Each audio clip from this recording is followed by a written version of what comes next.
কিন্তু পরিসংখ্যান কত? একটা এলাকায়, একটা গ্রামে কত পার্সেন্ট মানুষ নামাজ পড়ে? এটা হচ্ছে পরিস্থিতি, আপনাকে বোঝাচ্ছে কেমন পরিস্থিতিতে আপনি এখন বসবাস করছেন। এক।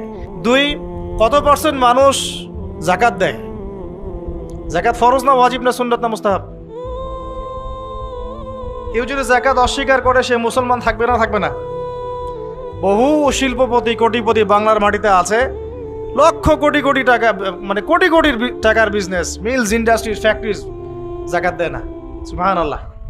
মাঝে মাঝে দান সৎকা করে, মসজিদে অনুদান দিচ্ছে, মাদ্রাসার অনুদান দিচ্ছে, ওয়াজ মাহফিলে অনুদান দিচ্ছে, যাকাত দেয় না। অনুদান আপনার উপর ফরজ না যাকাত ফরজ? অনুদান না দিলেও কোনো গোনা নাই। মসজিদে সাহায্য চেয়েছে, আপনি দিলেন না বা দিতে পারলেন না, গোনা নাই। কিন্তু ফরজ যাকাত না দিলে কি হবে?